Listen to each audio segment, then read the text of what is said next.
예, 안녕하십니까. 오늘은 이제 8장 하나님이 된 예수 이어간에서 잠깐 살펴볼 수 있도록 그렇게 하겠습니다.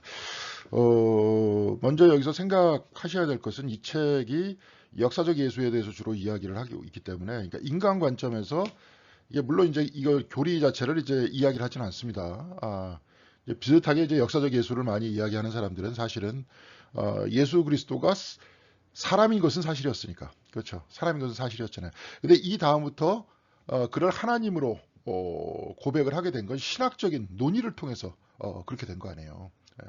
이제 그 부분들을 이제 밝히려고 하는 건데, 여기서 같은 경우에는 특별히 이제 콘스탄틴 황제, 여기 여러분 이제 여기서 위쪽에 보면 얼굴에 두상이 있습니다. 그렇죠?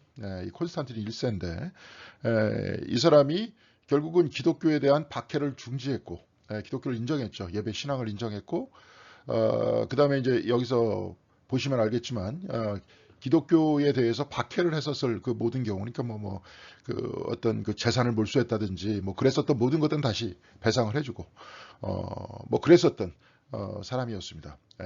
그러다가 이 사람 다음에 테오도시우스 황제라는 사람에 의해서 기독교가 로마의 국교가 되죠. 그러니까 이제 이때 당시까지만 하더라도 기독교를 인정하고 콘스탄틴 황제 같은 경우에는 이제 여러 가지 설이 있습니다. 이 사람이 진짜 기독교인이 맞는가?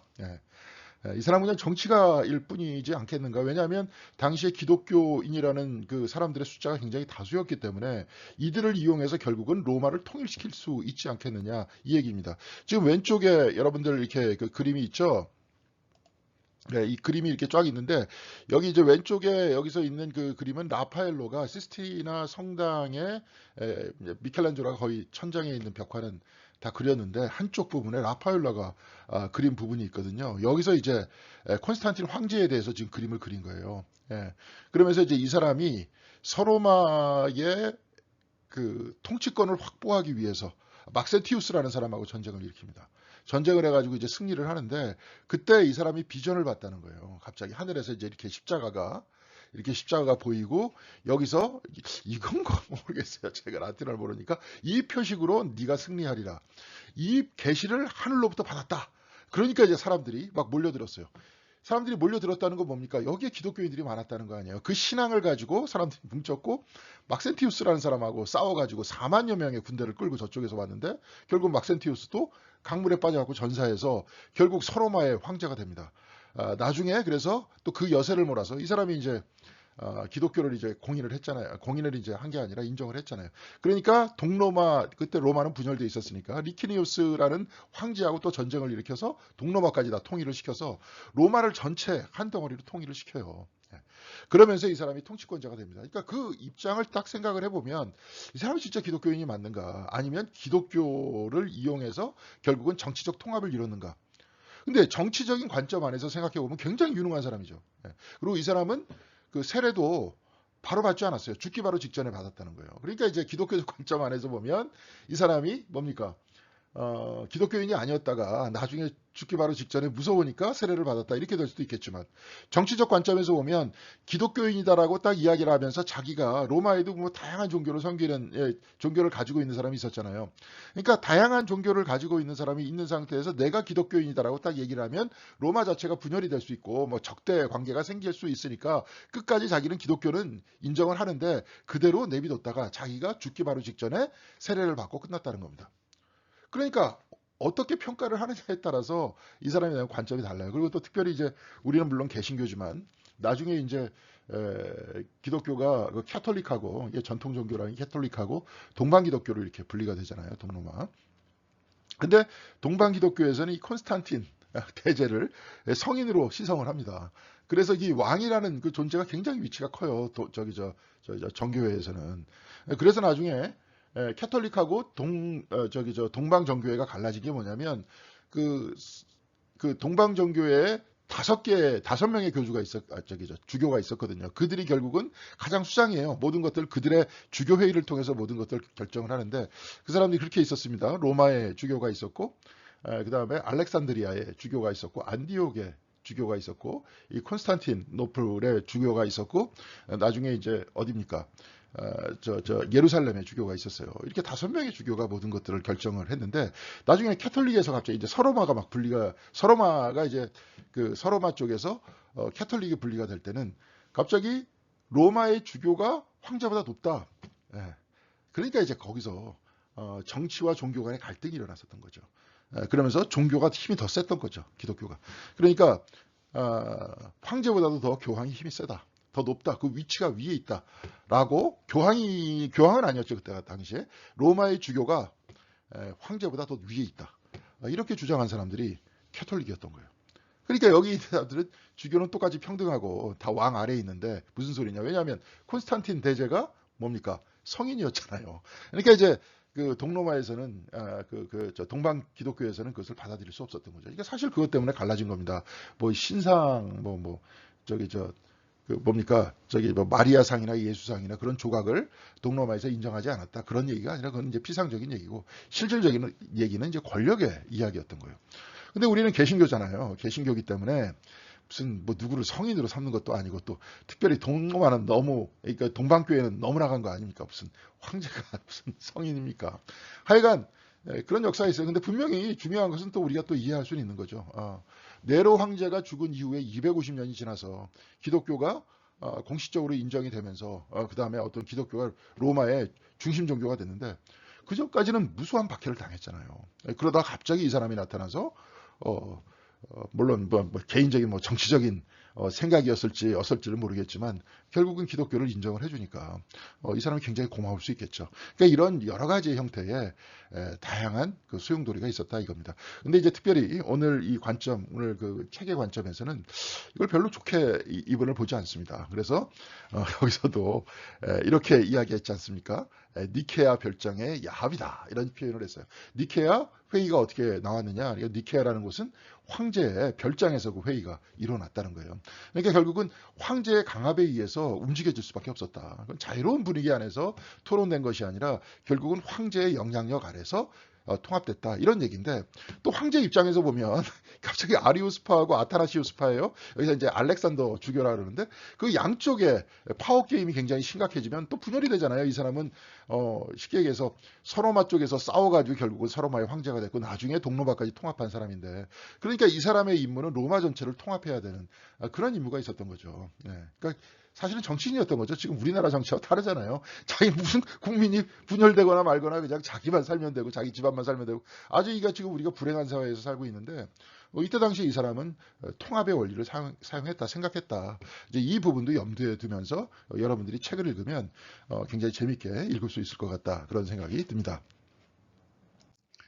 자, 오늘 그래서 예수 그리스도가 사실은 계속 아까도 말씀드렸지만 가장 중요한 것은 분명히 역사적 인물이잖아요. 역사적 인물. 사람입니다. 근데 그리스도교가 형성된 다음에 우리는 어떻게 얘기합니까? 사실 니케아 정교회의에 의해서 호모우시아라고 그러거든. 여기서 우시아에서 우시우스라는 뜻이 뭐냐면 동일 본질이에요. 동일 본질. 본질적으로 같다. 누가 같냐? 호모라는 것은 인간이잖아요. 인간과 하나님이 그러니까 예수 그리스도가 여러분하고 제가 그렇다는 게 아니라 예수 그리스도가 하나님과 동일 본질이다. 이런 이야기입니다. 이제 이런 이야기를 니케아 회의에서 했고, 그 다음에 그 신앙 고백들이 결국은 우리의 신학이 된 거예요. 그러니까 지금 우리의 신앙을 뒤집을 수는 없습니다. 이미 그때 그렇게 결정이 됐기 때문에. 그러면 사실은 이제 여기서 이 책에서 지금 얘기하려는 건 뭐냐면 니케아 종교회의에 의해서 인간이었던 분이 하나님으로 되면서 그 다음에 가장 큰 문제가 뭐냐? 하나님을 예수를 숭배하려고만 했다. 예수를 숭배하려고만 했다는 거예요. 그러니까 이게 따르지 않고 숭배하려고만 했다는 거예요. 그렇게 하다 보니까 예수님의 가르침 같은 경우에는 별로 상관이 없어. 그냥 숭배만 했어. 뭐 이렇게 이야기가 될 수 있는데 이게 다양한 각도로 볼 수 있습니다. 제가 이제 여러분들한테 한번 그 펠라기우스라는 사람에 대해서 한번 이렇게 올렸을 거예요. 펠라기우스. 펠라기우스. 그거 한번 번역기 돌려가지고 한번 보라 그랬잖아요. 근데 이제 뭐 잘 돌려서 보신 분들도 있고 안 보신 분들도 있을 겁니다. 근데 그게 이제 그냥 그쪽 영국 아마 그때 북잉글랜드 그쪽일 겁니다. 그쪽에 이제 그 켈트 영성을 추구하는 사람들이 그쪽에 많고, 그다음에 이제 스코틀랜드. 지금 스코틀랜드는 그 영국에서 장로교 지역이죠. 그래서 저번에 한번 설교를 하셨던 최정원 목사님이 스코틀랜드에 있는 에딘버러 대학에서 그 박사학위를 받으셨죠. 저도 이제 같이 거기 있다가 저는 거기가 맞지 않아서 학교를 옮겼습니다. 근데 여하간에 그쪽의 일부에서 그 켈트 형성을 계속 이렇게 보존하려고 노력하는 사람들이 있고, 이제 우리가 그 켈트 형성에 대해서 책도 읽었는데, 한번 책을 읽었을 때 이제 창조 형성과 거의 유사합니다. 그러니까 창조 형성은 매튜 폭스 같은 경우에는 켈트 형성이 창조 형성이다, 그렇게 이야기를 합니다. 자, 근데 거기서 굉장히 중요한 인물이 펠라기우스라는 인물이 있어요. 그래서 나중에 어거스틴하고 논쟁을 벌이다가 이 사람이 이제 이단이다 이래 갖고 밀려나가지고 펠라기우스의 모든 책들은 불태워지죠. 그래갖고 이제 몇몇 남아있는 책들이 있습니다. 그래서 제가 이제 번역을 할까 말까 생각 중인데, 요즘에는 번역을 한다는 그 번역 작업 자체가 별로 중요한 의미가 아닌 것 같습니다. 그래서 이제 챗 GPT 같은 게 나와가지고 쓰면은 그냥 바로바로 그 AI가 번역을 해주고, 그러니까 이게 컴퓨터가 번역을 하는 거니까 결국은 좀 손보면 되죠. 좀 그냥 계속 그냥 직역하고 막 이러니까 신학적인 용어 좀 바꿔주고 뭐 좀 다듬어주면 금방금방 할 수 있습니다. 그래서 이게 여기서 보이나요? 잠깐만. 여기 보이네요. The Letters of Pelagius. 펠라기우스의 편지라는 그런 몇몇 남아있는 그 글 중에 하나입니다. 근데 이제 여기서 이야기하고 있는 거는 뭐냐면, 그 어거스틴 쪽에서 얘기하는 건 뭐냐면, 인간이 하나님의 은총으로 구원받는다. 이건 이제 이미 로마서에 다 나와 있는 얘기잖아요. 하나님의 은혜에 의해서 그 은혜를 믿음으로써 구원을 받는다. 그런데 펠라기우스 같은 경우에는 뭡니까? 은혜를 믿음으로써 구원을 받는 게 아니라 인간의 자기 자신의 노력에 의해서 구원을 받는다. 이제 이렇게 이야기를 했어요. 근데 전혀 그렇지 않습니다. 펠라기우스도 똑같이 선행 은총을 인정을 했어요. 그러면서 펠라기우스가 이야기를 하는 건 뭐냐면 수도적 삶이었습니다. 수도적 삶. 도덕적 행위에 의해서 그 다음에 내 삶이 경건해진다. 그러니까 하나님의 은총도 있어야 되고 내 자신의 노력도 있어야 되는 거예요. 물론 하나님의 은총으로 구원을 받지만 은총을 받아서 거기에 대해서, 사실은 바울도 마찬가지잖아요. 하나님의 은혜를 받았으면 그 은혜를 받은 사람답게 사는 거 아닙니까?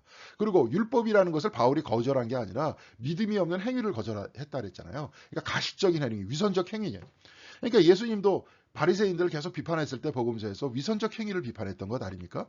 그러니까 마찬가지예요. 근데 이제 펠라기오스는 뭐냐면 그 하나님의 은혜를 받았으면 은혜를 받은 사람답게 거룩한 성화의 삶을 살아야 된다. 이것을 강조를 많이 했어요. 실천을 많이 강조를 했다는 거예요. 그래서 거기서 저기 뭡니까? 제가 여러분들한테 이렇게 보내준 거기서는 만약에 펠라기오스가 그때 논쟁에서 승리했더라면, 뭡니까? 기독교는 지금과는 많이 다른 기독교가 됐었을 것이다. 지금 여러분들 그렇잖아요. 교회 안에서 막 기도하고 뭐 열심으로 막 한다 그래도 잘 안 되잖아요. 삶 속에서는. 믿음만 강조하다 보니까 그래요. 하나님과의 내적 만남만 지나치게 강조하다 보니까 그 다음에 행위 자체에 대해서는 관심을 두지 않아서 그래요.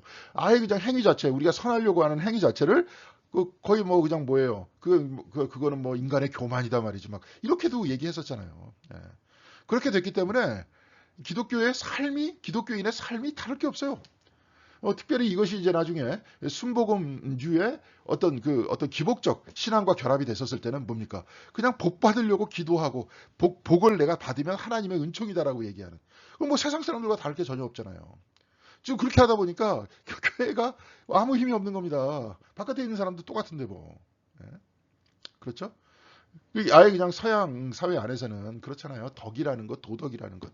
그래서 도덕적 삶을 살아나가는 사람은 법률이 거의 필요 없다. 이게 이제 내 얘기가 아니라 아리스토텔레스 얘기입니다. 그런 얘기예요. 이제 그런 얘기인데, 그러면은 바깥에 덕을 가지고 법 위에서 덕을 가지고 살려는 사람. 그렇죠? 우리가 이야기하면 주님께서 우리들에게 가르쳐 주신 가르침대로 살려고 하는 사람. 그런 사람이면 존경하죠. 밑에 있는 사람이. 법에 의해서 강제로 그냥 억지로 끌려나가면서 범법을 저지르고 자기 자신의 이득을 위해서 살려는 사람들이, 저 사람들은 그게 아니라 저 사람들은 철저하게 뭡니까? 도덕적으로 살려고 노력을 하고. 성경에서 산상수훈의 모든 말씀이 도덕이잖아요. 덕이잖아요. 펠라기우스가 얘기하려고 했던 게 그런 얘기예요. 은총을 받고 내 마음 안에 하나님께서 그리스도를 통해서 나를 구원해 주셨다는 확신이 있다면 그 다음에 내가 도덕적으로 살면서 법 위에서 덕을 가지고 살아야 된다. 이런 얘기를 했던 거예요. 근데 이제 이런 사람들이 쫓겨나고 어거스틴의 은총만을 강조하는 기독교가 되다 보니까 나중에 순복음과 결합이 되면서 뭐가 됐습니까? 기복적 신앙이 됐잖아요. 그러니까 그것은 지금 힘이 많이 빠졌다. 그러니까 이제 그런 관점도 있습니다. 저 같은 관점은 그런 관점입니다. 근데 이제 이분의 관점은 니케아 회의를 이야기해요. 근데 이걸 우리가 어떻게 할 수가 없어요. 왜냐하면 이미 니케아 회의를 통해서 정통 기독교가 만들어졌기 때문에 우리가 물론 신학적으로는 거기에 대해서 비판하면서 니케아 회의에 의해서 예수가 신이 됐다. 신이 되면서 숭배만 하려고 그런다라고 얘기할 수는 있겠지만 지금 우리도 얘기할 수 있죠. 이렇게. 그렇지만 그렇다고 해서 그 종교회의 자체를 노라고 얘기할 수는 없다는 거죠. 무슨 말씀인지 아시겠습니까? 이게 이제 정통의 흐름이 됐으니까. 그러면은 니케아 종교회의를 인정을 하면서 우리가 도덕적으로 살 수 있는 방식이 어떤 방식이 되느냐. 이제 그거를 찾아내야 되는 거죠. 그렇죠? 그럼 내가 볼 때는 펠라기우스의 라인이 괜찮아요. 나중에 어떻게 됩니까? 이 펠라기우스의 그런 선한 삶이라는 게 나중에 웨슬리한테 와가지고 뭐가 돼요? 성화가 되잖아요. 이걸 가지고 장로교 쪽에 자꾸 뭐라 그러는 거예요. 왜 자꾸 실천하려고 그러느냐. 행위하려고 그러느냐. 행위 안 하려고 자꾸 그러니까 지금 기독교 욕먹다니까요. 아무 힘이 없다니까요. 그거 계속 논의하면서 갈 겁니다. 그런 이야기 할 겁니다. 자, 그래서 이제 역사적 예수에 대해서는 한번 이렇게 짧게 이렇게 얘기를 했는데 왜냐하면 찾으려고 해도 자료가 많지 않습니다. 그러니까 결국은 성경책에서 나와 있는 그 말씀들이 거의 가장 예수에 대해서 많이 얘기했어요. 우리가 저번 시간에 얘기했듯이 요세푸스가 예수 그리스도에 대해서 이야기했었던 그 부분, 그 부분은 거의 한 3줄, 4줄밖에 안 되잖아요. 그 정도밖에 없어요. 바깥에도 다. 그래도 또 요세푸스가 조금 자세히 쓴 겁니다. 예수라는 예언자가 있었는데 이렇게 나중에 기적도 일으키고 사람들한테 예언자라 그랬으니까 이게 옳은 얘기도 했고 막 이렇게 얘기하다가 사람들이 그를 십자가에 고발해서 십자가에 못 박여 죽였다. 그런데 그의 추종자들은 지금도 남아있다. 이 정도입니다. 근데 복음서에서는 자세히 기록되어 있잖아요. 예수님의 행적에 대해서. 그러니까 사실은 성서를 벗어나서는 잘 모릅니다. 근데 모르는데 그래도 우리가 분명한 것은 그때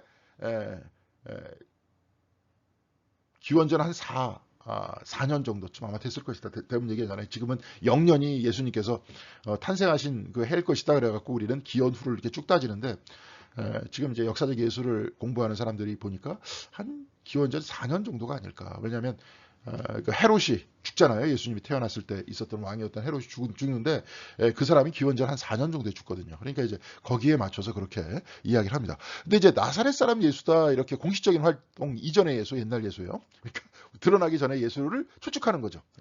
그러면 나사렛 사람 예수라고 얘기했는데요. 나사렛이라는 것은 한국으로 치면 이제 니에 해당하고 인구는 200명에서 400명이 된다고 봐요. 이게 이제 어려운 얘기가 아니고요. 근데 분명히 아버지는 목수였잖아요. 그래서 마가복음에서는 예수를 목수라고 아예 얘기했다가요. 목수였다가 이제 나중에 공생애를 시작했다 얘기가 나왔고요. 마태복음은 목수의 아들이다 이렇게 이야기를 하는데요. 그때 당시까지만 하더라도 직업 승계가 보편적인 전통이었다 그렇게 이야기를 합니다.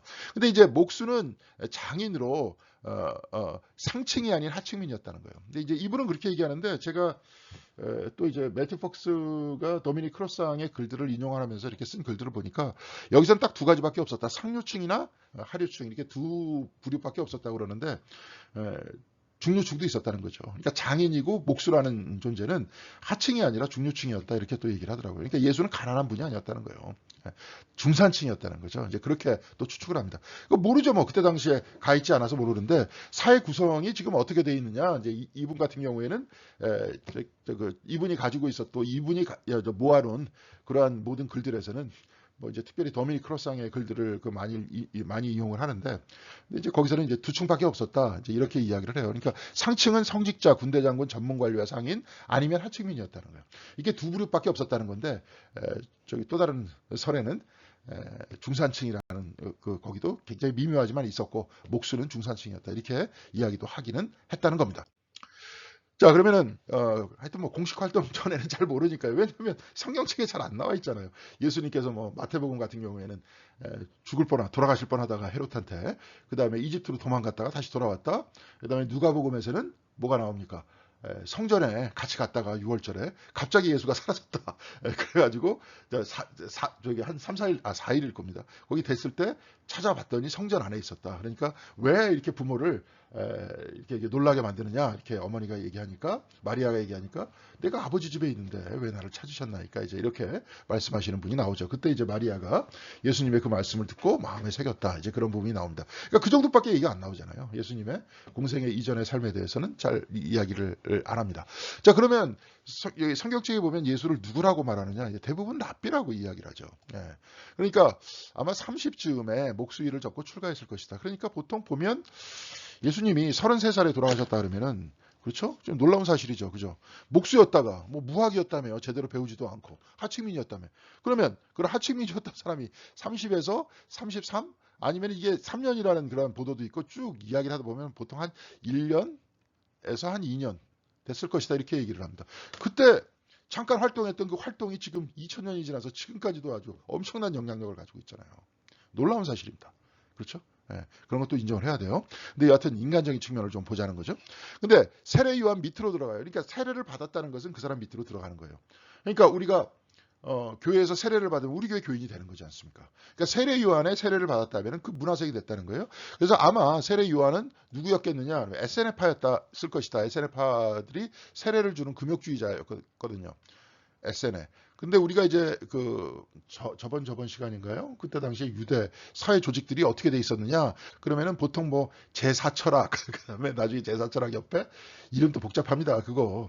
근데 이제 보통 학자들이 일반적으로 얘기할 때는 사두개인, 바리새인, 사두개인이 있었고, 그다음에 바리새인이 있었고, 그다음에 에세네파가 있었고, 그다음에 열심당이 있었다. 그게 먼저는 이제 제사철학이다 이런 특이한 이름을 가지고 있었는데 이게 나중에 이제 열심당하고 합쳐가지고 그냥 뭉뚱그려가지고 그렇게 됐던 것 같아요.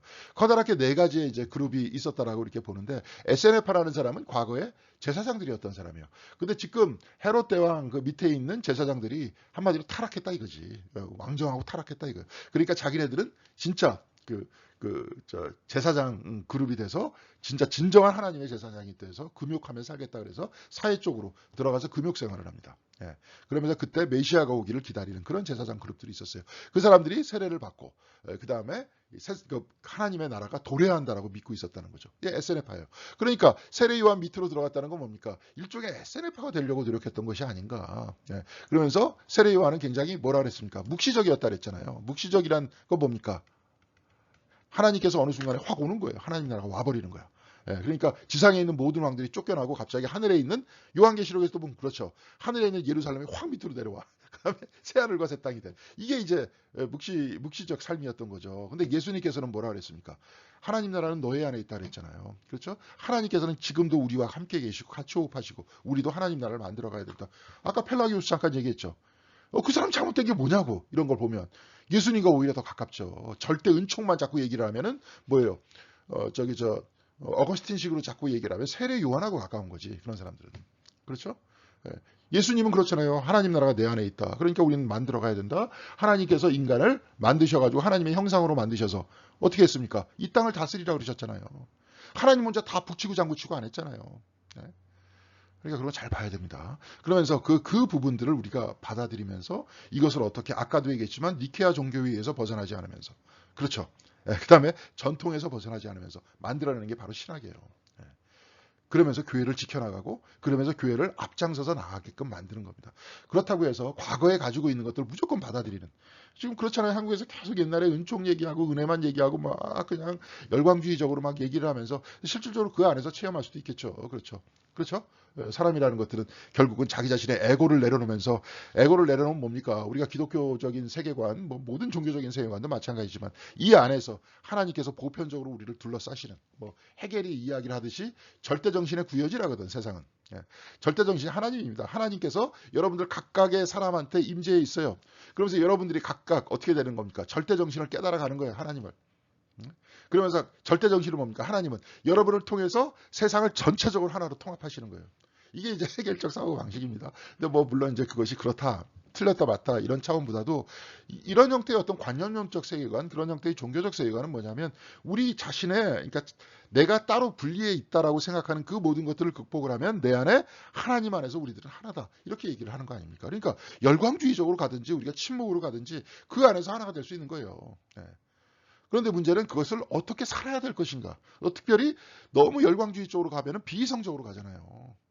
그렇죠? 그런 것만 좋아하게 되고 자꾸. 그러니까 이성을 놓치지도 않으면서 충분히 내 안에서 역사하실 하나님을 붙들면서 전통에서 벗어나지 않으면서 이런 모든 이야기들이 조직신학이라면 조직신학, 영성신학이면 영성신학이죠. 그렇게 해야 되는 거예요. 그러니까 우리도 그런 작업을 해야 되는 거고 여기서도 그러니까 이런 이야기가 들렸을 때 어떻게 그럼 신학으로 구성을 해 나갈 수 있을 것인가, 전통 안에서 우리가 볼 수 있을 것인가, 이제 이 얘기를 해야 되는 겁니다. 여하간에 그 죽음 이후에 독자노선이죠. 이미 이야기를 했습니다. 독자노선이라고 그랬는데 그때 이제 성경을 보면 랍비라고 그랬어요. 랍비라고 그랬는데 이때 당시에는 그 학식 있는 현인들에 대한 비공식적 칭호였다. 그러니까 유대 전쟁 이후에 74년 이후에는 존경받는 랍비라고 부르는 건 뭐냐면 바리새인들한테만 랍비라고 그랬거든요. 예. 그러니까 바울도 바리새인이었잖아요. 근데 예수님한테 랍비라고 그랬던 거는 틀렸다는 거예요. 예수님 랍비가 아니라, 그러니까 바리새인이 아니라 그때 당시에는 존경받는 학자라든지 선생에 대한 존칭을 다 랍비라고 사용했다는 거예요. 좀 달랐다는 거죠. 그러니까 예수님들이 랍비였죠. 랍비였는데 바리새인은 아니었다. 이제 이렇게 얘기하는 거예요. 그래서 공관복음과 요한복음에서 보편적으로 랍비라는 용어로 예수를 지칭하나 그가 랍비라고 불린 근거는 율법학자냐? 아니었던 것 같다라는 거예요. 여기서는. 그러면은 여기선 그렇다고 해서 뭐 어떤 사람은, 극단적인 사람은 그거 무슨 목수가 무슨 배웠겠냐? 율법학자도 아니었으면 그럼 그 지식은 어디서 나왔냐? 그렇죠. 잘 몰라요. 근데 굉장히 잘 알고 있었잖아요. 예수님께서 돌아가시기 전까지도 지혜 문헌에 대해서 계속 말씀하셨고 신명기에 대해서 끊임없이 바리새인들과 논쟁하잖아요. 그 대충 그 실력을 가지고 어떻게 논쟁합니까? 일자무식의 사람이. 예? 논쟁할 수가 없죠. 그렇죠? 그렇다고 해서 율법학자는 아닌 것 같고 그러니까 잘 몰라요. 그리고 그러면 혹시 예수라는 인물에 대한 인격에 대한 존중이 아니었겠느냐? 네, 인격에 대한 존중. 네. 인격에 대한 존중이 아니었겠느냐 그렇게 얘기해요. 그래서 동시대 제자들은 선생님을 랍비라고 불렀을 것이다 이렇게 이야기를 합니다. 그러니까 랍비라고 이야기하는 건 좀 모호합니다. 그렇지만 좀 이따가 이제 마커스 보그라는 사람은 분명한 것은 예수는 예언자였다. 이제 그렇게 평가를 내립니다. 그래서 예언자로서의 예수. 엠마오로 가던 두 제자가 예수를 예언자로 호칭을 하죠. 그러니까 둘이서 막 얘기하는데 갑자기 예수님이 옆에서 딱 와요. 오는데 예수님인지 몰라. 그래서 막 자기가 수다 떨다가 예수라는 예언자가 있었는데 뭐 저쩌고 얘기를 하잖아요. 그러면서 그렇게 얘기했고요. 요한복음 제 4장에 보면 야곱의 우물에서 이제 사마리아 여인이 예수를 예언자라고 칭하죠. 예수라는 예언자가 나한테 왔다. 그리고 거기서 이제 실로암 연못에서 눈을 뜨잖아요. 요한복음에서 눈을 뜨는데 그 사람도 역시 마찬가지로 예수를 예언자로 표현을 합니다. 그래서 이제 마커스 보그라는 사람은 이 사람은 그 오레곤 대학에 있는 종교학자입니다. 종교학자인데 이제 예수 세미나 안에 들어와서 결국 이 사람도 기독교인이니까 그래서 예수를 하나의 어떤 뭐랄까요 종교학적인 어떤 나름대로의 어떤 신비주의적 시각을 통해 가지고 예수를 보려고 그래요. 그래서 이제 어떤 그룹 중에서 특별히 이제 매튜 폭스라든지 그런 창조 영성 안에 있어서의 그룹들은 뭐냐면 예수는 누구였느냐? 신비주의자다 이거 신비주의자. 신비주의자. 지금 뭐 신비주의 그러면 한국에서 신비자 미스틱이다 이렇게 그러니까 미스틱이 아니라 한국에서 신비주의자다 그러면은 좀 그거 뭡니까? 뭐 이렇게 영화라든지 이렇게 그 연예인들 그 사이에서 신비주의자 그러면 마치 옛날에 TTL 소녀와 같이 말도 없고 좀 그로테스크하면서 사람들이 잘 모를 것 같은 그런 사람이다. 이렇게 얘기할 수 있겠지만 또 기독교 안에서 신비주의다 그러면 좀 이상한 사람. 뭐 그냥 기도원에서 그냥 목이 항상 휘어 있고 그냥 막 거품 물면서 기도하고 막 이런 사람. 그러면서 그냥 철저하게 교리도 무시하고 신학도 무시하는 사람.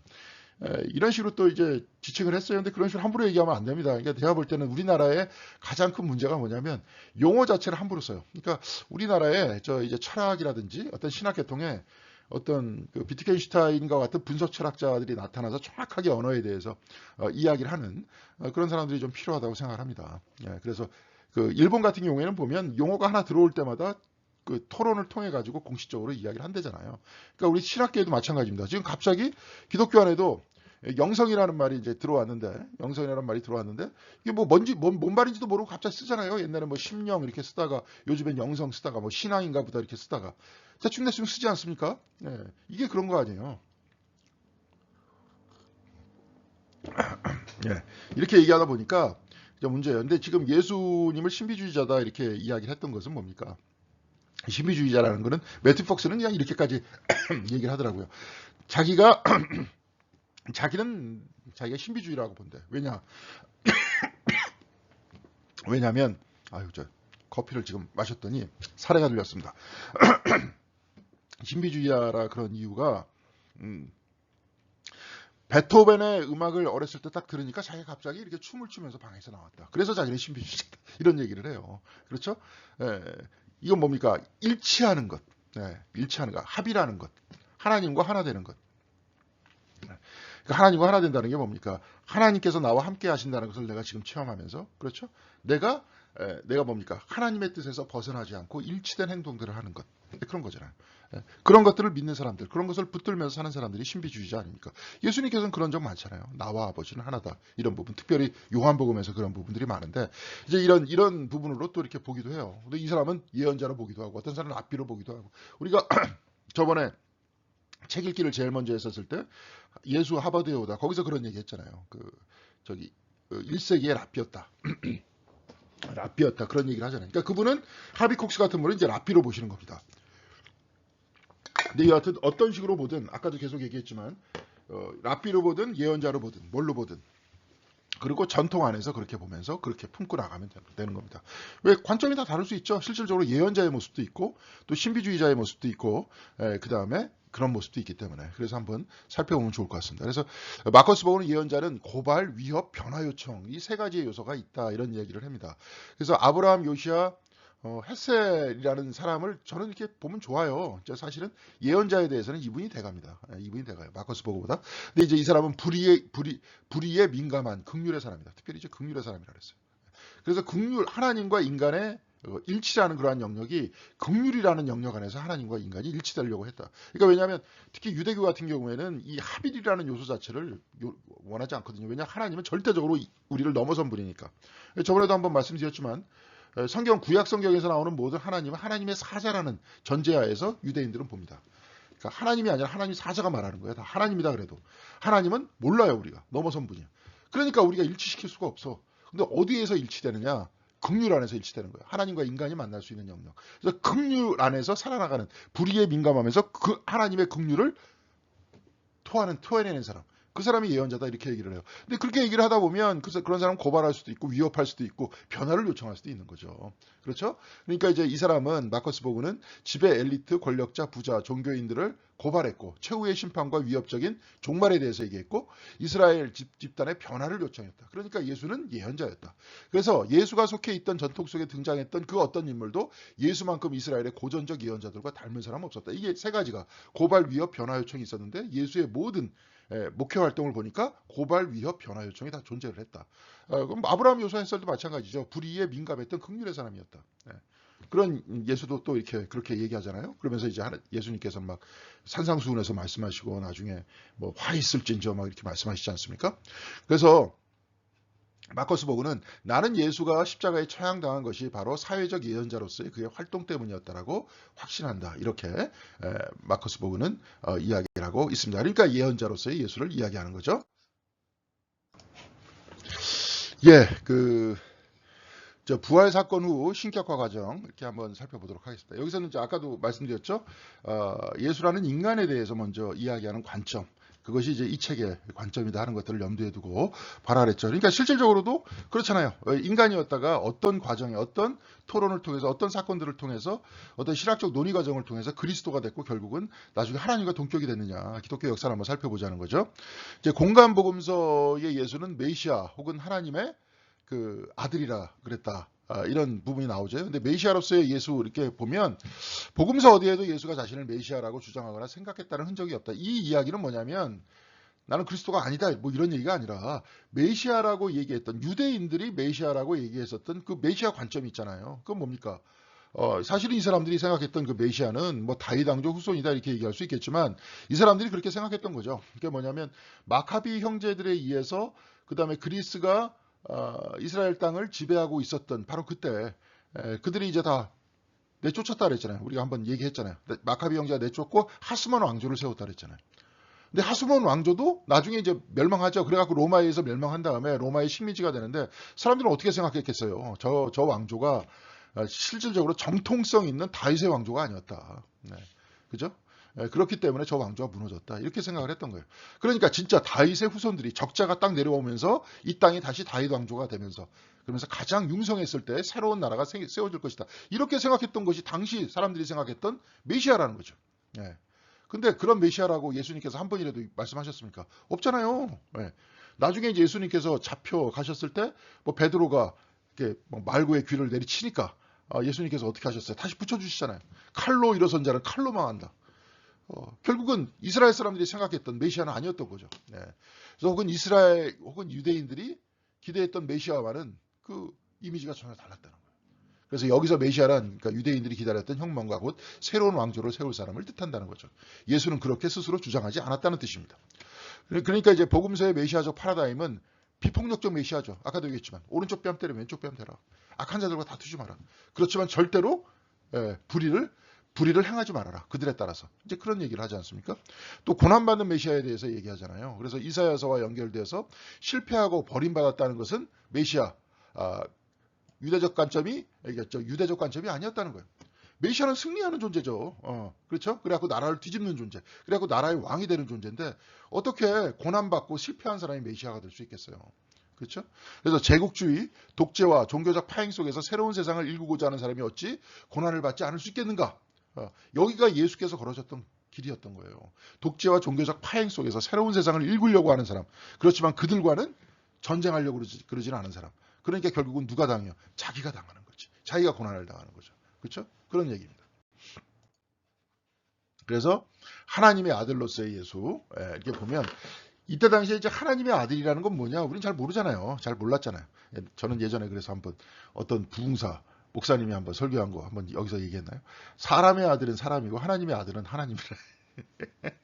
그런 식으로 아주 간편하게 얘기하는데 그때 당시에 이제 하나님의 아들이다 이렇게 얘기했던 것을 한번 당시의 상황 속에 살펴보자는 거죠. 이미 이제 몇 번 얘기를 했습니다. 여기서 오늘 좀 구체적으로 이야기할 수 있도록 하겠습니다. 하나님의 아들 혹은 하나님이라는 개념은 초기 기독교 안에서 흔히 사용하던 것이었다는 거예요.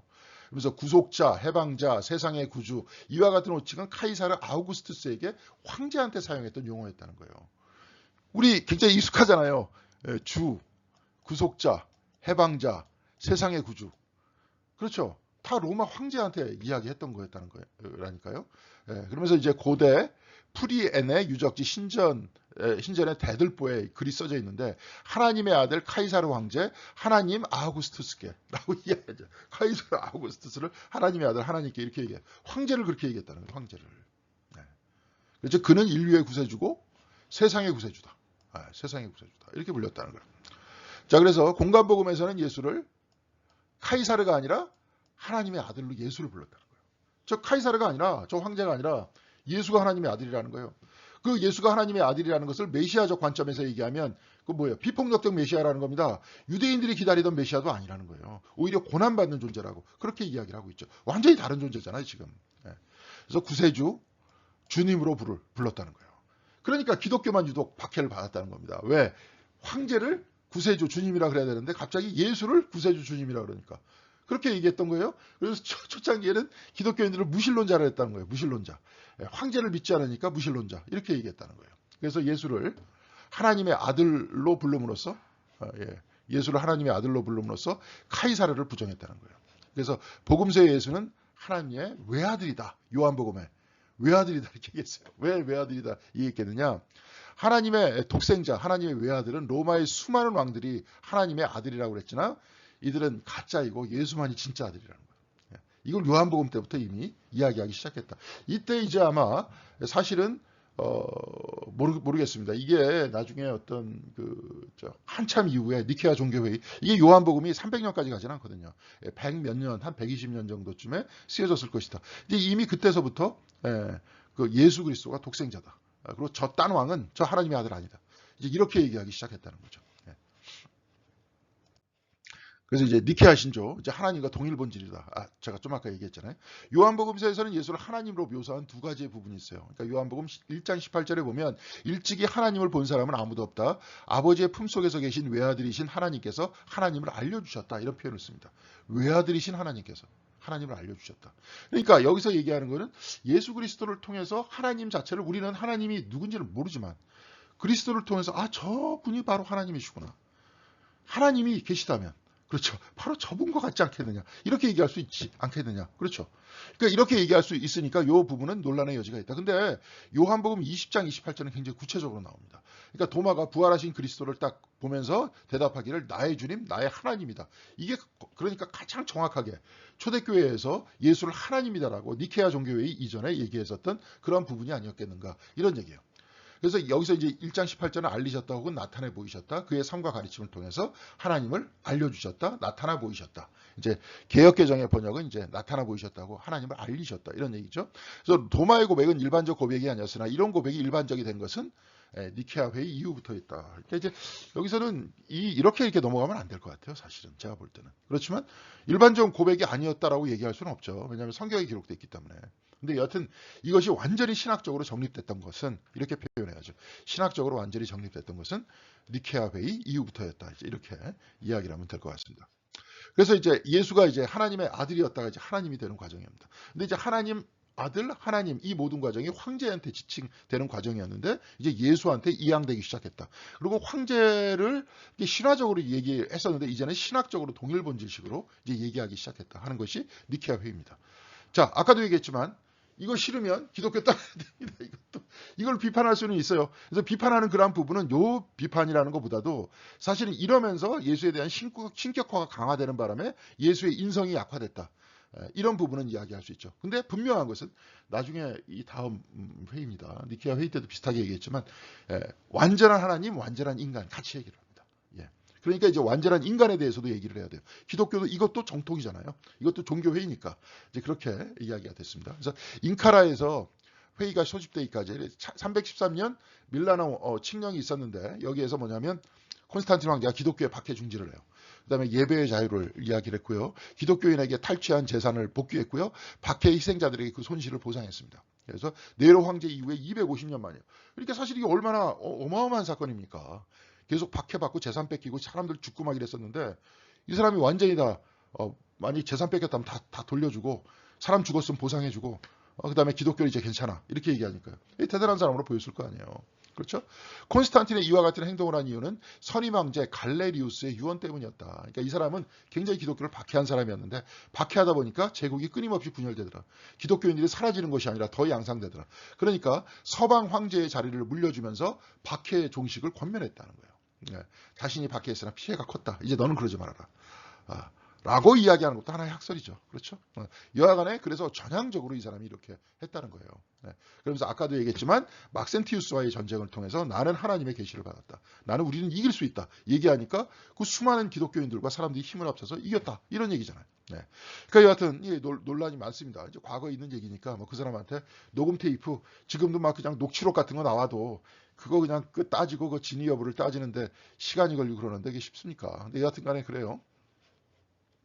자, 그래서 324년 콘스탄틴은 동로마의 리키니우스를 이제 제압해서 로마 전체를 통일해요. 거대하잖아요. 지금 지중해가 로마라는 나라의 호수가 될 정도로 어마어마하게 큰 땅이잖아요. 그 유럽 전체를 그냥 동로마, 서남아 지금 그걸 하나의 나라였으니까 지금이 지금 보면은 그 안에 나라가 얼마나 많습니까? 근데 그게 하나의 나라였으니까. 그러니까 전체를 통일하고 황제가 됐어요. 국가를 하나로 단합하기 위해서는 기독교의 통합이 필요했다는 거예요. 당시 알렉산드리아에서는 주교와 장로 사이에 이제 교리 논쟁이 활발했다. 근데 아까도 얘기했지만 기독교만이 아니라 이때 당시에 기독교만이 유일 종교다 이렇게 얘기 안 했거든요. 콘스탄틴은 죽을 때까지 쉽게 얘기해서 종교다원주의죠. 모든 종교 자체를 다 허용했던 겁니다. 그렇죠? 뭐 사람 죽이고 그런 건 안 되고 하여튼 모든 종교를 뭐 유대교도 다 허용하고 다 허용했던 거예요. 논쟁으로 인해 시끄러워지자 콘스탄틴은 자신의 기독교 자문 역할을 했던 코르도바의 호시우스를 알렉산드리아에 파견해요. 그래서 논쟁의 주제를 파악을 합니다. 호시우스라는 사람, 자기는 신학을 모르니까 왕이 무슨 신학을 알겠습니까? 정치를 알지. 그래서 그것은 아들 예수와 아버지 하나님과의 관계에 대한 논쟁이라고 가르쳐줘요. 그래서 알렉산더 주교와 아리우스 장로 간의 논쟁이었다. 나중에 이제 아타나시우스라 그러죠. 아리우스 장로 간의 논쟁이었죠. 주교와 장로 간의 논쟁이었는데 그 논쟁의 주제를 한번 살펴볼 수 있도록 하겠습니다. 알렉산더 주교, 이제 아테나시우스입니다. 아테나시우스라는 사람인데 만약 예수가 하나님이 아니면 어떻게 인간을 구원하겠느냐. 그러니까 예수의 구원이 불가능하다. 그래야 구원이 십자가를 통해서 우리가 구원을 얻는다 이렇게 얘기했는데 하나님이 아니면 어떻게 되느냐. 그때 당시까지만 하더라도 굉장히 기독교가 박해를 받았기 때문에 강력한 그리스도가 필요했다 하는 목회적 관심이었다는 거예요. 근데 아리우스라는 사람은 만일 예수를 하나님과 동일한 분이라고 한다면 결국 하나님이 둘이 되는 거 아니냐. 그렇죠. 나중에 삼위일체가 나오잖아요. 그래서 성부, 성자, 성령이 나오는데 여기서는 하나님이 둘이 된다. 그래서 유대교 전통 이후에 단일신론을 무너뜨리는 결과가 아니냐. 그래서 예수가 본질상 하나님과 동일하지 않고 도덕적 성숙과 하나님에 대한 복종을 통해 양아들로 입양이 됐다는 겁니다. 양아들로 입양이 돼서 신적인 지위로 승격이 됐다는 거예요. 그래서 예수는 최고의 도덕적 완성에 이른 인간으로서 올바른 삶에 있어 우리에게 하나의 모델이 된다는 거예요. 그러니까 이걸 가만히 또 보면 아리우스 쪽에서 이렇게 보면은 그럼 예수가 인격적 모델이 되니까 우리가 그렇게 살아야 될 거 아니냐 이렇게 얘기할 수 있는 근거는 되죠. 예. 그런데 아까도 얘기했지만 완전한 하나님, 완전한 인간이라는, 그러니까 우리의 완전한 신앙적 모범이 되시고 삶의 모범이 되시면서 우리의 구원자가 되신다라고 같이 얘기할 수 있잖아요. 그렇죠? 이 두 가지를 실질적으로 그 다음 회의 때 그렇게 돼 있습니다. 이게 무슨 회의죠? 저번에 한번 얘기했었는데 니케아는 아닙니다. 그 다음 회의 때 칼케돈 회의 때 예수를 완전한 인간이고 완전한 하나님이라고 했어요. 완전한 인격적 모범이고 우리의 구원자 이렇게 얘기했습니다. 그러니까 이 두 가지를 통합했었던 기독교의 역사가 있기 때문에 결국은 하나님만을 강조하는 것도 이단입니다. 네, 그렇죠? 영으로만 이야기하는 것도 문제가 있고요. 또 사람으로만 이야기하는 것도 문제가 있다 하는 이야기입니다. 근데 하여튼 여기서 이렇게 됐다는 거예요. 초창기에. 그래서 알렉산더 주교 아타나시우스는 318년 주교회의를 소집하여서 아리우스 견해를 유죄 판결을 내려요. 장로기 때문에 이제 주교니까 내쫓은 거죠. 주교니까 가 이렇게 얘기했던 거예요. 그래서 교회에서 추방해요. 그러자 아리우스는 불복을 합니다. 그래서 친구 주교들에게 자기 자신의 지원을 요청하면서 자신을 복직시키도록 그렇게 얘기했다는 거예요. 그래서 호시우스라는 사람은 알렉산더 즉 아타나시우스를 지지하면서 교회의 분열을 막기 위해서 조치를 취해야 된다. 그러니까 지금은 아리우스 파들이 너무 크다. 나중에 이렇게 해갖고 또 전쟁이라도 일어나면 가까스로 로마를 하나로 통합했는데 이게 되겠습니까? 그렇게 얘기를 했다는 거예요. 그러니까 아리우스의 반대편에선 마르켈루스 주교가 있는 여기 있어요. 앙카라. 여기 있죠, 여기 앙카라.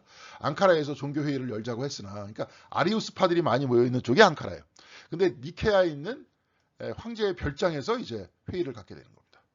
그러니까 어디서 회의를 갖게 되느냐가 중요한 거죠. 지지자들이 누가 더 많느냐. 근데 니케아는 아예 황제의 별장이에요. 황제가 주도를 해. 그래가지고 이제 아까 호시우스라는 사람의 얘기를 딱 들으면서 야 아리우스 쪽 너 까불지 마. 그러면서 결국은 아타나시우스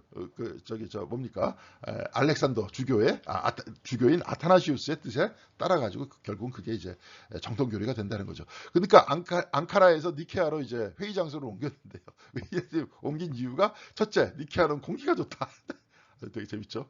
이게 그때 당시까지만 해도 정치는 원래 이렇게 재밌게 하는 겁니다. 말도. 둘째, 니케아에 호수가 하나 떴다. 앙카라에 무슨 호수가 있냐. 니케아가 앙카라보다 공기도 더 좋다.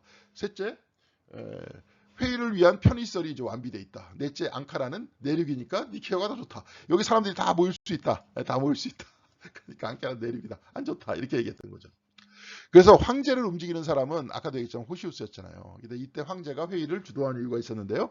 세상을 움직이는 두 주님설이 이렇게 나왔다는 거예요. 그러니까 이게 뭐냐면 여기서 정치적인 또 얘기였다는 거죠. 이 세상을 움직이는 동등한 위치에 두 주님이 있는데 한 주님은 종교계를 다스리는 예수고 또 하나는 정치계를 다스리는 황제다. 그러니까 당연히 황제가 회의를 주재해야 된다. 이렇게 얘기를 하면서 지금도 황제를 시성을 해버리잖아요. 저 동방교회에서는 이렇게 해버렸던 거예요. 그러니까 우리는 이쪽하고는 상관없습니다. 우리는 상관없는 그런 쪽에. 그래서 여기서는 이제 한인철 교수는 니케아 별장의 야합이었다는 거예요. 니케아 신조가. 이게 황제가 위협에 의해서 다 했다는 거지. 네, 그렇다는 거예요. 그래서 황제는 아리우스파의 유세비우스에게 모두를 수용할 테니 알렉산더 주교와 다른 점, 곧 하나님과 예수를 동일 본질. 사실 동일 본질이 문제였던 거죠. 동일 본질을 따르라. 네. 그러니까 아까도 얘기했지만 피조물이면서 승격시켰다는 게 아니라 동일 본질이다. 이걸 다 인정해라. 이렇게 황제가 딱 얘기를 하는데 여러분 생각해 보세요. 왕이 앞에서 딱 인정하라 그러는데 인정 안 할 수 있겠습니까? 예? 요즘에 대통령 앞에서 다 꼼짝 못 하는데 과거에는 대통령은 상대도 안 되는 황제는 말이 법이잖아요. 쟤 죽여 그러면 죽는 건데 무슨 삼세판이 어디 있습니까? 이제 항고하고 상고하는 게 어디 있어요? 그냥 죽여 그러면 죽이는 건데. 근데 그 앞에서 누가 거절을 해요. 그래서 유세비우스는 황제의 압박이니 이를 인정할 수밖에 없었고 이를 확실하게 하기 위해 참 하나님으로부터의 참 하나님이라는 표현을 덧붙여요.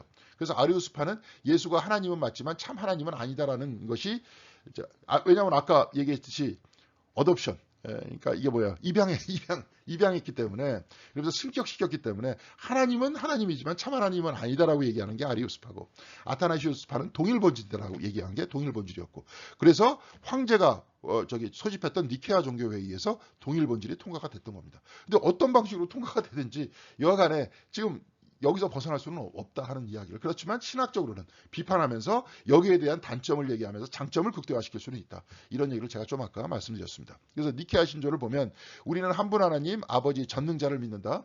그렇죠? 또한 한 분 주 예수 그리스도를 믿으니 이는 아버지로부터 나셨고 즉 아버지의 본질로부터 나신 하나님으로부터의 하나님이요 아버지와 동일 본질이다. 이게 니케아 신조에 들어있어요. 네. 그러니까 지금 사도신경하고 거의 비슷하지만 이런 동일 본질이라는 말이 니케아 신조에 들어가 있다 하는 이야기를 기억해 주시면 되겠습니다. 그래서 예수가 하나님이 되었다. 바로 이때 예수가 하나님이 되었고요. 알렉산더와 호시우스 그리고 콘스탄틴의 승리였다. 즉 알렉산더의 주교였던 아타나시우스와 호시우스와 콘스탄틴의 승리였다. 이제 이런 얘기입니다. 뭐 그렇다고 해서 이 사람들을 이렇게 악마화할 수는 없어요. 사실은 보면 특별히 아타나시우스도 굉장히 훌륭한 사람이었고 굉장히 금욕적인 사람이었어요. 이러면서 나중에 삼위일체 교리가 나오잖아요. 삼위일체 교리가 나오면서 하나님은 창조주이시고 생명의 근원 되시고 우리의 모범 되시고 구원자 되시며 지금 성령으로서 성령 하나님으로서 우리와 함께 계신다. 그러면서 결국은 우리를 둘러싸고 계시고 우리 안에 계시고 우주를 품고 계시고 우주 안에 계신다. 이런 이야기가 나오지 않습니까? 그러니까 이제 이런 이야기를 통해서 우리가 어떻게 예수를 믿고 살 것인가를 어떻게 확장시킬 것인가, 어떻게 받아들일 것인가 이런 것들을 하면 되죠. 그러니까 여러분들 열심히 잘 하시면 됩니다. 그래서 저기서 창조 영성 저 팔라기오스 어디서 배웁니까? 한국 교회에서 거의 못 배웁니다. 잘 됐다고 생각하시고 여기서도 이번 주에도 이제 습관에 대해서 이야기할 텐데 이게 다 영성이에요. 그래서 우리의 몸을 만들어가고 이렇게 거룩함을 만들어가고 경건함을 만들어나고 그렇죠. 그렇게 그런 삶을 살아야 된다 이거죠. 여하간 니케아 신조는 아리우스와 그에게 충성했던 리비아의 지지자 2명을 제외하고는, 그러니까 아리우스와 리비아의 지도자 2명을 제외하고는 모두 사인했어요. 아리우스 파들까지도 황제가 사인해. 그러니까 그리고 아리우스와 그를 따르던 사람들은 다 유배를 보내버렸어요. 다 이단들이니까. 그렇죠? 그리고 당시 회의의 참석자 중 아리우스를 지지하던 사람은 22명이었으나 황제의 강압적 회의 분위기에 의해서 이들 모두 니케아 신조에 서명했다. 아리우스와 그러니까 22명, 지지하던 사람 22명이었는데 그러니까 모르겠어요. 이 사람이 이렇게 계산 어떻게 했는지 이분이. 그 아리우스하고 또 다른 사람을 포함해서 22명인지 그럼 24명인데 22명이 사인했는지 하여튼 모르겠습니다. 그래서 325년 6월 19일 니케아 신조는 호시우스에 의해서 반포되고 이게 이제 정통이 된 거예요. 그러면서 계속 종교회의가 오면서 그러면서 여기서 아까도 얘기했지만 인격이 약화됐다라고 얘기하지만 칼케돈 회의에서 다시 완전한 하나님, 완전한 인간 이렇게 이야기가 됐다는 거예요. 근데 이제 여기서 단점이 뭐냐, 이제 우리가 니케아 신조를 보면서 우리가 극복해야 될 측면들을 말씀해 주시는 겁니다. 이게 뭐냐면 베타주의적 기독교가 됐다는 거예요. 392년 테오두스 황제에 의해서 기독교를 로마의 공식 종교로 인정을 했고요. 그래서 거기서는 하나님이 한 분인데 그 한 분이 또 예수가 한 분 하나님이시라면 이 세상의 참된 종교는 뭐예요? 예수를 믿는 기독교 하나뿐이에요. 그래서 이로 인해 전통 종교의 압살과 유대교도 다 안 되는 거예요. 이슬람도 안 돼 이제. 지금은 우리는 유대교는 조금 좀 그러잖아요. 근데 그냥 완전히 안 돼. 이슬람도 안 돼. 아예 이제 보수적인 데는 또 장로교 쪽에서는 우리만 되고 다 안 돼. 나머지 정통, 여기 어거스틴 라인만 정통이야. 나머지 다 안 돼. 이러잖아요. 그러니까 지금은 이렇게 우린 배타적이지 않으면서도 예수 그리스도를 섬길 수 있는 방식이 뭐가 있느냐. 우린 이걸 따져야 되는 거죠. 그렇죠? 예수를 믿되 예수처럼 살지 않는 기독교인이 만들어졌다. 기독교인은 예수를 믿기만 하지만 예수처럼 살지 않는다는 거예요. 그렇죠. 근데 또 다른 방법이 있죠. 그렇죠. 아까 저희 팔라기우스의 방식도 있고 거기서부터 잉태돼 나갔던 켈트 형성도 있고 창조 형성도 있습니다.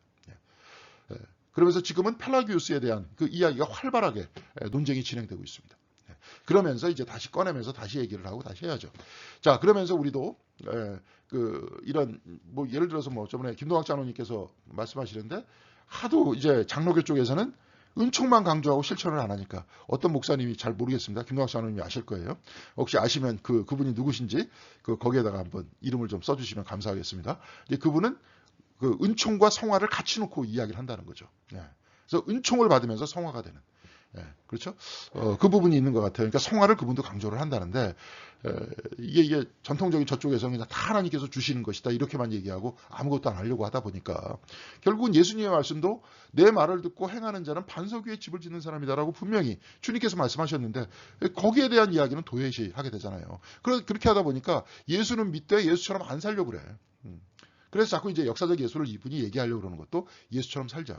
예수를 닮아가자. 이런 얘기를 하려고 했던 겁니다. 그리고 이분 같은 경우에는 바로 그 모든 원인이 니케아 종교회의에 있다 이렇게 얘기를 하는데 저는 그럼에도 불구하고 그 다음에 종교회의도 있었고 그 다음에도 이것을 우회하는 그러면 새로운 신학적 시도들도 굉장히 많았다. 그러니까 우리가 그걸 잘 모아서 이러면서 여기서 있었던 종교 회의와의 갈등을 최소화하고 성경과의 갈등도 일으키지 않으면서 동시에 성경적이면서 전통적인 그러면서 동시에 실천적인 기독교가 만들어져야 된다.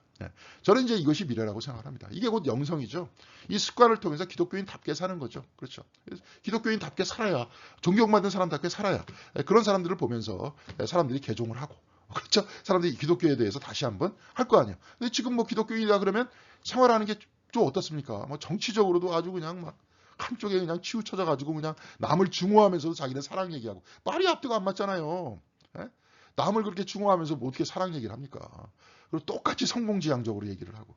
그러니까 다른 게 없으니까 교회가 위기를 맞는 거 아닙니까? 그러니까 그렇게 가지고 있었던 그런 신앙은 지금 위기다.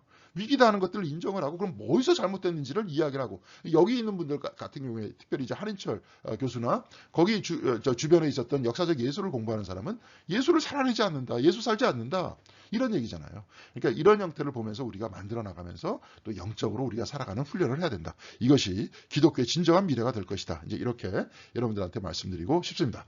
자, 이제 벌써 8장 끝났고요. 이제 2장 남았습니다. 2장 끝내면 몇몇 분들한테 말씀드렸지만 잠깐 쉬고 내년부터는 다시 옛날에 리차드 포스터의 기도라는 책을 읽었어요. 같이 다시 한번 기도라는 책을 읽으면서 그럼 영적 생활이라는 거 우리가 기도하는 거는 어떤 것이냐, 기도의 종류는 어떤 것이 있느냐, 거기에 대해서 진짜 구체적으로 한번 얘기해 보면서 또 우리가 또 기도도 침묵 기도도 배우고 막 이랬잖아요. 이런 거 하면서 좀 우리 교회가 기도하는 교회, 실천하는 교회, 그렇죠? 예수를 사는 교회, 그런 아름다운 교회가 되기를 바라겠습니다. 여러분 수고하셨습니다. 감사합니다.